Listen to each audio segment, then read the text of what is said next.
인간이 선천적으로 지닌 성적 본능에 관해서는 역시 프로이트가 거론됩니다.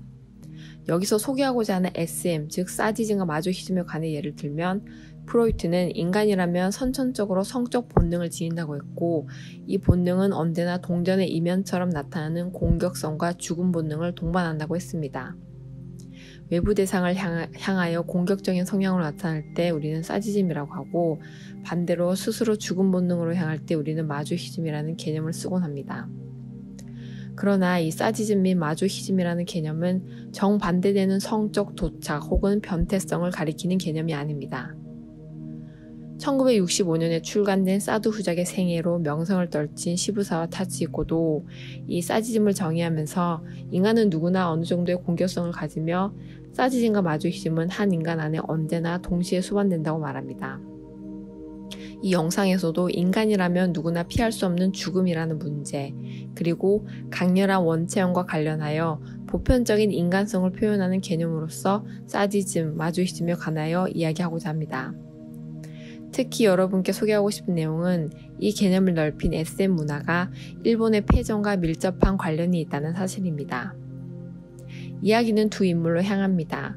먼저 1947년에 SM의 고전이라 불리는 기탄 클럽을 창간한 스마 토시유키, 그리고 그의 동료인 츠즈무라 타카시입니다.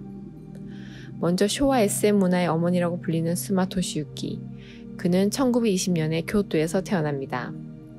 아버지가 일찍 죽은 탓에 그와 그의 어머니는 당시 성공한 실업가였던 큰아버지 집에서 생활하게 되는데요. 그가 패전 직후에 SM의 고전이라고 불리는 기탄 클럽을 창간하게 된 배경에는 두 가지 원체험이 존재합니다.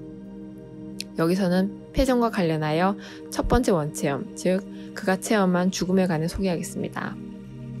때는 1944년 3월, 스마는 대만과 필리핀 사이의 바다를 가리키는 바시 해협이라는 곳에서 배의 파편 조각에 몸을 의지한 채 3일 동안 바다에 동동 떠 있었습니다. 이야기인즉슨 1939년부터 해군에 복무 중이었던 그는 여느 때와 똑같이 당시 일본의 점령지였던 인도네시아를 왕복하던 중에 미국 잠수대의 어뢰 공격을 받은 것이었습니다. 바시 해협은 상어들의 거식처로 유명한 곳입니다. 군함에 타고 있던 승원들은 어떻게 되었을까요? 스마는 바로 조금 전까지 갑판에서 대화를 나누던 자신의 동료들이 상어의 몸이 찢겨나가고 먹히는 것을 목격하게 됩니다. 상어는 먹잇감으로 지목한 목표물에 자신의 배를 붙이면서 스쳐가다가 곧장 방향을 뒤틀어서 먹잇감을 해치웠다고 합니다.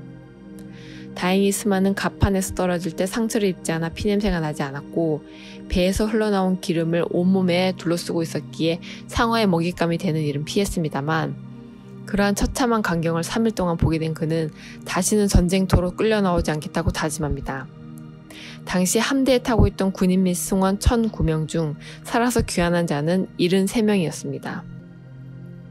또 하나의 체험에 관해서는 생략하고 태평양 전쟁과 관련하여 그의 동료 츠즈무라에 관해 소개해보죠. 스마가 기탄 클럽을 창간할 당시 전후 일본은 1945년 12월에 처음으로 리베라루라는 카스토리 잡지가 창간된 후 한국전쟁 발발을 기점으로 통속 잡지가 폭발적으로 증가하던 시기입니다. 패전으로 완전히 다 뭉개지고 망가져버린 상태에서 인간들은 완전히 밑바닥까지 가는 경험들 속에 있었습니다. 다 말할 수는 없지만 한켠에서는 살기를 뗀 투쟁들이 일어나고 또 한켠에서는 이러한 통속 잡지가 폭발한 것이죠. 츠즈무라 또한 이러한 배경에서 등장합니다. 스마가 간행한 기탄 클럽에는 츠즈무라 타카시의 카메라 헌트라는 인기 코너가 있었습니다. 이름에서 알 수 있듯이 긴박을 카메라에 담는 것이 취미였던 츠즈무라가 스마에게 발탁된 건데요. 이 츠즈무라는 태평양 전쟁 당시 군수품을 나르던 병사인 치중병으로 중국 전선에 복무하고 있었습니다. 태평양 시기 그가 복무한 중국 전선은 바위산이 이어지는 곳으로 삶과 죽음이 초분 단위로 뒤바뀌고 이상사와 시체들이 난무하던 전선이었습니다. 그는 군수품을 실은 말이 굴러 떨어져도 짐이 떨어지지 않도록 짐을 말의 끈으로 고정하는 일을 맡았고 특히나 이 기술로 전선에서도 유명했다고 알려집니다.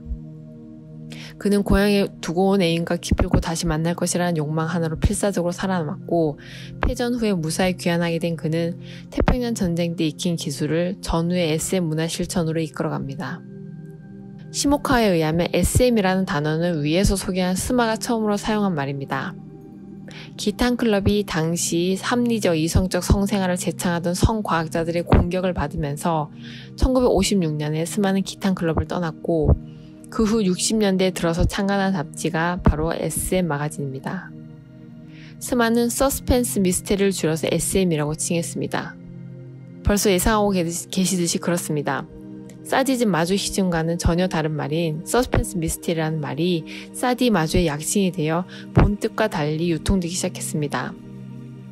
SM이라는 말이 유통은 이렇듯 기탄 클럽에서 부분적으로 사용되면서 이미 예견되었고 50년대 SM 마가진을 통해 급속히 퍼졌다고 할 수 있습니다.